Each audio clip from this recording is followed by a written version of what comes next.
promis parler également de cette réconciliation qui prévaut du côté donc de l'Afrique de l'Ouest. Partout un peu, on parle de réconciliation. Quand on prend par exemple le cas de la Côte d'Ivoire où les trois aînés se retrouveront très bientôt. Également au Burkina Faso, il y a le président Paul-Henri Sandaogo Damiba qui est en train de tendre la main à ses ex-présidents.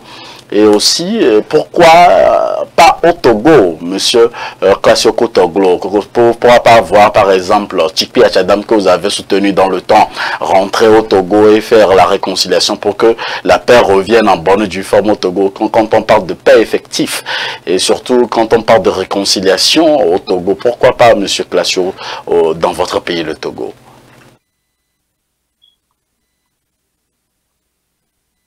Monsieur Kassioko? Monsieur Classio, vous êtes avec nous. Il semble que Monsieur Classio a un petit souci d'Internet. Monsieur Léandre Apom, pourquoi pas la réconciliation? Pourquoi est-ce que Monsieur Akbeome Kodjo ne rentre pas au Togo pour que la situation soit effective, surtout la réconciliation revienne au Togo? Oui, je dirais que c'est un problème qui n'est pas seulement au Togo. C'est dans beaucoup de pays francophones que ça se passe. Seule l'Afrique du Sud a réussi et le Bénin qui ont réussi leur projet de réconciliation. Et ça a marché. Et les acquis donc des conférences nationales souveraines, surtout au Bénin qui ont marché, à part l'Afrique du Sud, aucun autre pays n'a réussi cette réconciliation. C'est devenu donc à la mode quand il y a des crises dans un pays, on utilise la réconciliation comme outil de maintien encore du statu quo dans le pays, parce que finalement, c'est ce que nous avons compris, c'est ce que les peuples ont compris. Quand on crée une crise pour se maintenir au pouvoir et on organise une réconciliation pour permettre encore à ces personnes de se maintenir au pouvoir, de maintenir donc le statu quo. Et c'est ça qui est bien dommage, les peuples ont compris. Et voilà pourquoi au Burkina, ça n'a pas marché quand Damiba a appelé à une réconciliation. Au Togo, il faut qu'il y ait une volonté politique de ceux-là qui sont au pouvoir en ce moment. Et il faut qu'ils décident, il faut qu'ils donnent des gages de réconciliation vraie. Parce qu'ils ont parlé déjà de la réconciliation il y a quelques années avec la commission Vérité, Justice et Réconciliation. Ça n'a rien donné. Moi, j'ai participé à cette initiative aux côtés des Nations Unies. J'ai d'abord participé aux consultations pour la création de cette commission. Et j'ai été formé pour ça. Nous avons consulté les autorités, nous avons consulté le peuple pour savoir s'il est bon de créer ou de mettre en place une commission qui va régler et réfléchir sur les problèmes au Togo et de réconciliation. Et donc, ce qui a été fait, le peuple a été d'accord sur cela et je dirais que la commission a été mise en place, la commission a fait son travail, les rapports de cette commission ont été présentés à celui qui a commandité le rapport, c'est-à-dire le chef de l'État. Mais qu'est-ce que le chef de l'État a fait de ce rapport? Rien. Il y a eu des recommandations que la CVJR a proposées. Aucune de ces recommandations n'a été mise en œuvre, à part cette comédie de dédommagement financier de certaines victimes qui ont été choisies et préparées. Alors qu'en réalité, la réconciliation, c'est pour tout le peuple togolais. Les dédommagements, c'est pour tout le peuple togolais. Mais voilà des personnes qui ont été identifiées, choisies sur le volet pour recevoir des compensations financières. Alors qu'en réalité, la réconciliation au Togo, ce n'est pas des compensations financières, mais c'est de répondre aux aspirations profondes du peuple togolais qui veut qu'il y ait de l'alternance au Togo. Parce que depuis 1967, c'est une seule famille qui dirige le Togo et le peuple en a marre de cela et demande donc qu'il y ait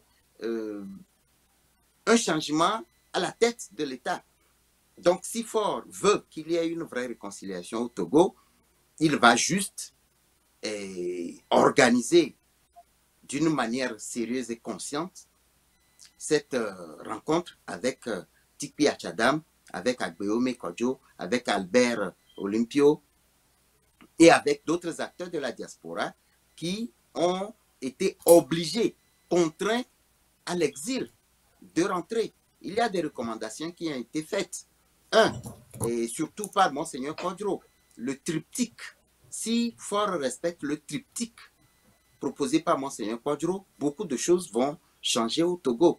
Il a proposé d'abord la transition, la refondation, et le troisième, je crois que c'est parti un peu. Mais je crois que le triptyque proposé par Monseigneur Kodjo allait résoudre tous les problèmes. Voilà. Donc, s'il a une volonté politique d'apporter le changement au Togo et de rentrer dans l'histoire, il devrait donc prendre cette feuille de route et proposée par Monseigneur Kodjo. Merci.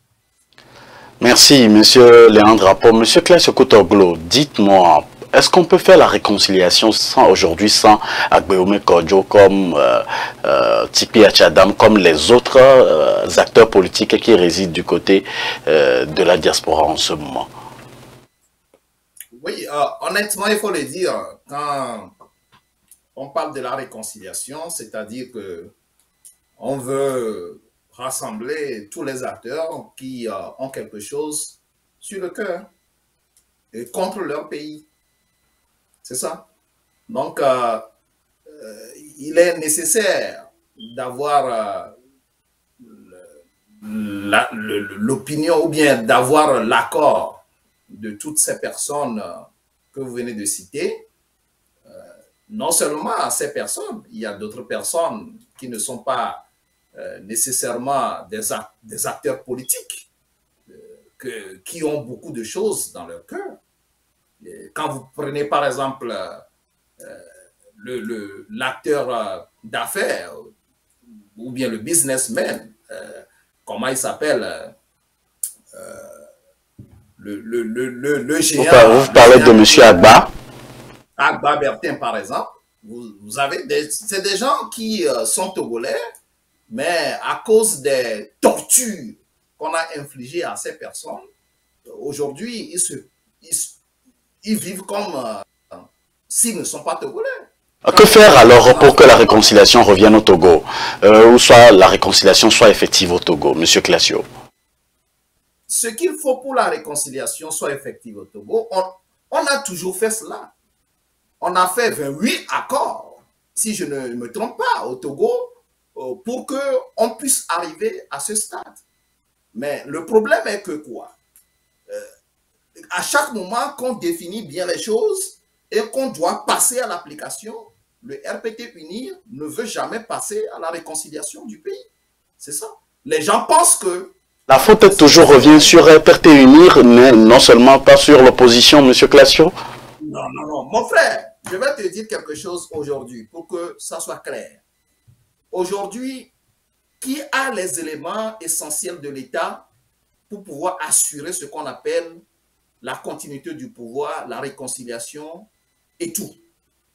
C'est le RPT Unir, c'est le président Faure Gnassingbé.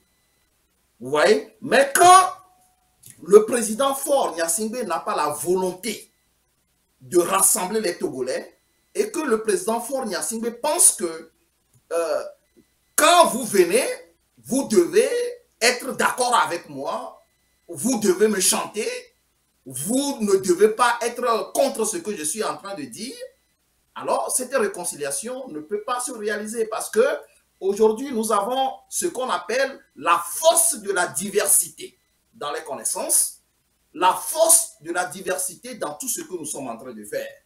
Alors là aussi, il y a certains facteurs comme par exemple la gourmandise du pouvoir, comme la tuerie, comme l'assassinat, comme l'hypocrisie et comme la gabegie financière à la tête de l'État. Tous ces facteurs, pour ne citer que cela, ne rassemblent pas pour pouvoir faire une vraie réconciliation. Moi, je l'ai dit à qui de droit. Ce qu'il faut au Togo aujourd'hui, pour pouvoir permettre une vraie réconciliation, c'est d'arrêter d'abord les mandats bêtes, 3, 4, 5 mandats bêtes.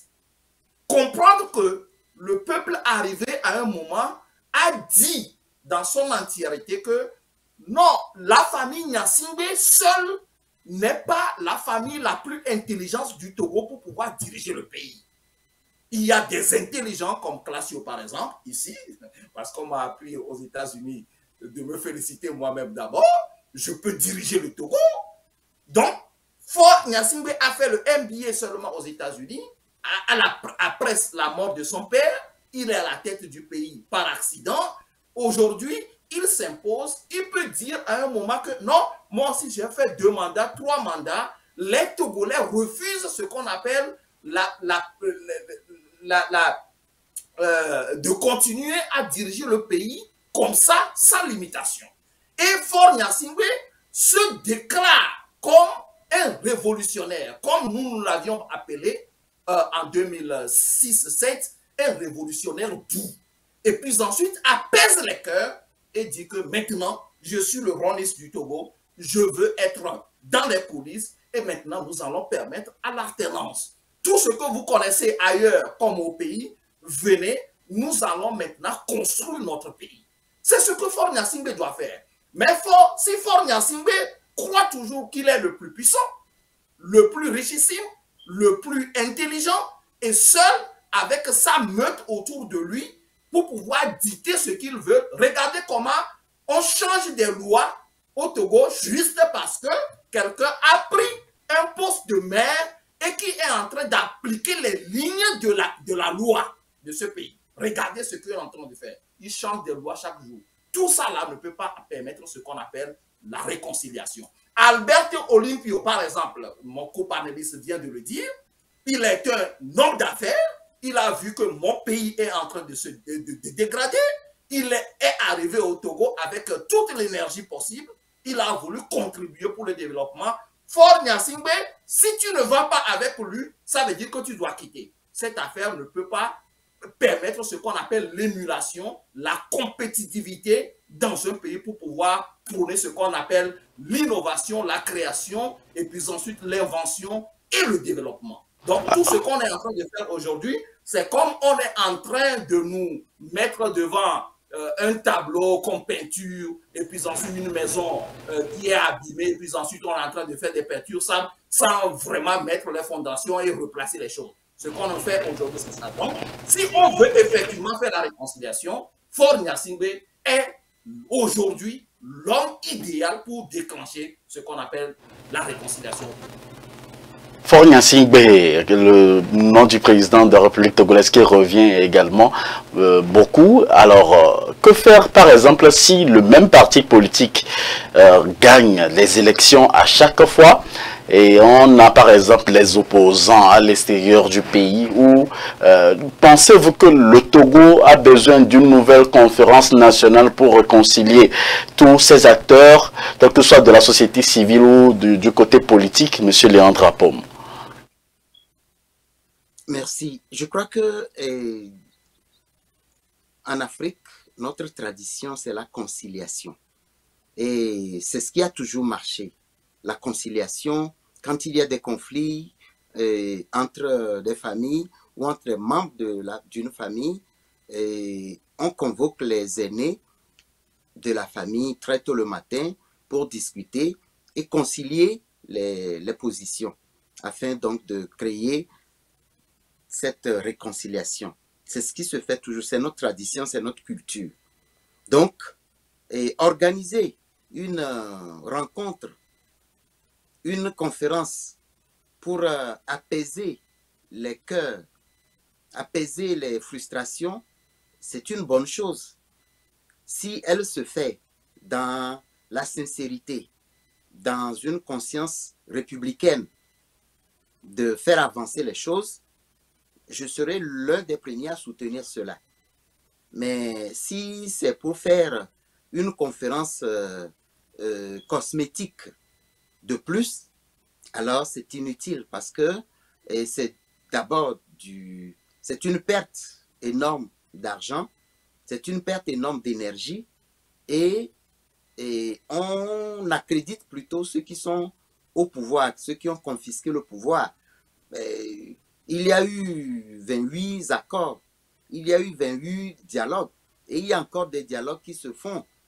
CPDC 1, CPDC 2, quoi Télécom, Togo Télécom 1, Togo Télécom 2, Colmar 1, Colmar 2, Ouaga 1, Ouaga 2, et je ne sais, et il y en a eu tellement que finalement, ça devient indigeste. Et donc, Faure peut trouver un autre moyen pour réconcilier les Togolais. Et dans plusieurs recommandations, l'une des actions phares que Faure peut mettre en place pour donner le gage d'une vraie réconciliation, c'est d'abord et avant tout de libérer les prisonniers politiques. Ça, c'est une marque qui va donner confiance aux acteurs. Deuxième marque, c'est qu'il doit faire en sorte que les exilés politiques rentrent. C'est très important. Et troisième marque, et ça c'est le premier point du triptyque de Monseigneur Kodjo, lancer la transition. Et deuxième point du triptyque, c'est la constituante, mettre en place les éléments qui vont permettre d'organiser les institutions de la République et maintenant passer à la refondation de la République dans son ensemble. Donc, je reviens encore sur le triptyque. 1. La transition. 2. La constituante. 3. La refondation de la République. Mais au-delà de ça, il faut d'abord libérer les prisonniers politiques. 2. Et faire rentrer les exilés politiques. Ça, ce seront des garanties qui vont prouver que Faure veut vraiment qu'il y ait des changements au Togo. Et lui seul peut le faire. Personne d'autre ne peut le faire à part Faure Gnassingbé. Parce qu'il est le premier des Togolais. C'est lui qui tient les rênes du pouvoir togolais. C'est lui qui est le premier magistrat du Togo. Donc il a tous les pouvoirs pour organiser la réconciliation togolaise, pour organiser le développement du Togo, pour permettre que les frustrations s'apaisent. Et lui seul peut le faire. Si ça ne se fait pas, ça vient donc de lui. C'est lui qui ne veut pas. Merci à tous et à chacun de vous. Vous êtes sur Afro Web TV. Vous savez que cette émission est une émission interactive. Nous allons recevoir très rapidement un téléspectateur qui nous suit de près, qui nous appelle du Canada. Bonjour grand frère, comment allez-vous? Oui, bonjour Moïse, je vais bien. Et chez vous, ça va? Ça va, Dieu merci. Allez-y pour votre intervention. Non, tout c'est pour vous encourager de ce que vous faites pour le Togo, spécialement pour moi. Et puis je vais citer Léandre Apom, l'encourager dans ses propos, peut dire bien des choses à sa famille et tout ce que vous faites avec Glacier aussi, le grand frère togolais. Donc je vous encourage aussi, je vous souhaite bonne chance. Oui. Au revoir. Allez-y maintenant pour votre intervention. Non, c'est tout pour vous encourager. Ok. Je suis content de votre émission. Oui, c'est pour vous encourager. Ouais, mais j'ai une question exclusivement pour vous, que vous venez de féliciter nos invités. Que faire pour que la réconciliation soit effective au Togo? Un mot sur... Non, ça, c'est la sincérité. Oui, non, c'est tout. On doit être sincère. Il faut être honnête. C'est la sincérité. Il faut être honnête envers tous, dire la vérité. Tout ce qu'on voit, il ne faut pas qu'on fasse des jeux de cache-cache, quoi. Ça, c'est pas bien. Il faut être correct, honnête, et puis dire la vérité en face. C'est ça. Mais si nous cachons beaucoup de choses envers nos frères, c'est ça qui est mauvais. Il faut être ouvert à tout le monde et soit honnête en nous-mêmes d'abord et envers nos frères. C'est ce que moi je souhaite seulement. Merci beaucoup, grand frère. Ça fait plaisir de vous écouter. Ouais. Merci pour votre participation. Appelez-nous souvent et avec vos points de vue, ça nous intéresserait. Alors, merci Moïse, bye bye. Bye bye. Alors, nous espérons que vous aussi vous passez un très bon week-end dans notre compagnie, surtout avec cette thématique de réconciliation. Nous sommes presque à la fin donc de cette première partie de votre émission Avis de la diaspora. Monsieur Léandre Apom, nous allons terminer. Je vais vous donner quand même une minute pour clôturer la première partie de cette émission concernant la réconciliation faite par en Afrique de la réconciliation en Afrique de l'Ouest, le retour du président Blaise Compaoré, et aussi donc les enjeux, les impacts donc concernant la politique et le droit de l'homme. Oui, très rapidement, je dirais que pour Damiba, s'il veut sauver le Burkina, qu'il respecte les décisions de la justice burkinabé, qu'il mette en prison Blaise Compaoré, et qu'après cela, il peut donc sortir un décret présidentiel qui gracie le président, mais avant cela, qu'il puisse permettre aux Burkinabés de comprendre la démarche qu'il est en train de faire pour eux, parce que ce qui doit se faire pour le Burkinabé et par les Burkinabés. Et comme c'est lui qui représente le Burkina Faso, il doit demander d'abord l'avis des Burkinabés et ne pas se jeter dans des actions qui vont demain lui porter préjudice et peut-être également entamer le processus du développement du Burkina Faso. Partant de cela, c'est pareil pour le cas des autres pays de l'Afrique de l'Ouest qui utilisent la réconciliation comme moyen de s'éterniser encore au pouvoir. Et ce qui s'est fait également au Togo, cette mascarade animée par Faure Gnassingbé, je crois que s'il a une volonté politique de faire avancer les choses, il devra d'abord écouter et respecter les recommandations, non pas seulement de la CVJR, mais il y a beaucoup d'institutions internationales également qui ont fait les mêmes suggestions, à savoir l'Union européenne dans leur rapport, le rapport sur la mission d'observation électorale au Togo. Ils ont fait ces mêmes recommandations. Les Nations Unies ont fait les mêmes recommandations avec le rapport Doudou Dieng. Et les États-Unis ont fait les mêmes recommandations, ainsi que beaucoup d'autres organisations de la société civile du Togo et de l'international. Donc, je chute avec les recommandations les plus importantes, à savoir la libération des prisonniers politiques, de tous les prisonniers politiques, sans exception et sans délai, le retour des exilés politiques sans condition et sans délai, et la mise en application du triptyque de Monseigneur Quadros, c'est-à-dire la transition, la constituante et la refondation de la République. Merci. Merci à vous, Monsieur Léandre Apon. Monsieur Classio Kotoglo, votre conclusion pour cette première partie de l'émission Vie de la diaspora. Bon, pour cette première partie, l'essentiel est déjà dit par mon copanéliste à l'endroit de Damiba. Il doit comprendre que le monde d'aujourd'hui n'est plus le monde de Ouattara et de Faure Gnassingbé, les dictateurs. Le monde d'aujourd'hui, l'Internet a fait que les Africains sont devenus très intelligents. Donc, il est sur un chemin très rugueux, un chemin très dangereux qui peut lui coûter beaucoup de choses. Il va falloir que Damiba pose des actes concrets comme le président du Mali, Assimi Goïta, qui sait faire ces choses avec beaucoup plus de tact.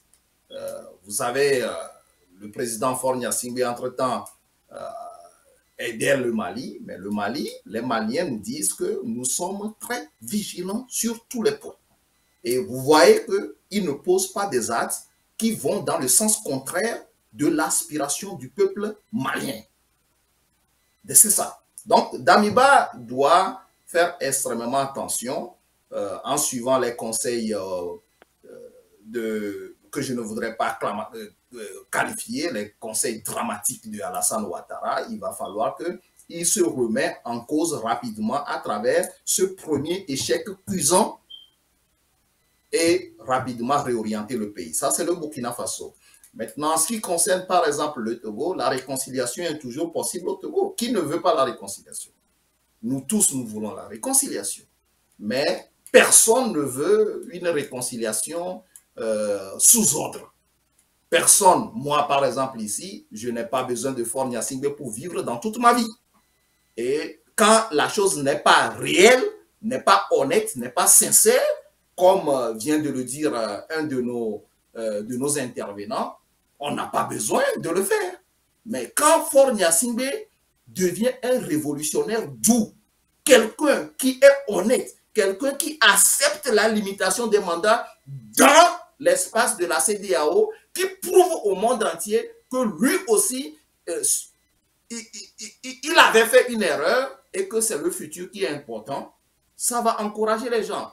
Quand Faure Gnassingbé arrête, par exemple, d'envoyer des innocents pour pouvoir terroriser le peuple, rendre la terreur, semer la terreur en les peuples, en les gens au Togo, s'il arrête ces genres de choses, ça va rassurer le peuple. Les gens sont en prison aujourd'hui. Quand tu vas au Togo, par exemple, tu n'es pas en sécurité. On peut venir frapper ta porte, on peut venir avec des kalachnikovs en main et que les gens disparaissent dans la nature, on ne les connaît pas. Ça, là, ça ne rassure aucun Togolais conscient. Il va falloir que Faure Gnassingbé prenne conscience de ces choses, libérer les prisonniers et puis ensuite permettre aux gens, par exemple François Boko qui voudrait aller au Togo tout récemment pour aider seulement l'opposition à aller sur une même page. On dit clairement qu'il n'a pas la sécurité au Togo. Ces choses ne rassurent pas le Togolais. Faure Gnassingbé est le président de la République. Moi, je le respecte beaucoup. Il le sait très bien. Il doit faire quelque chose pour rassembler les Togolais. Je m'arrête là-bas. Merci, M. Classioko Toglo, consultant politique, M. Léandre Apom, défenseur des droits de l'homme. Merci de rester avec nous. Nous allons faire une pause de 30 secondes, mesdames, messieurs. Ne bougez surtout pas.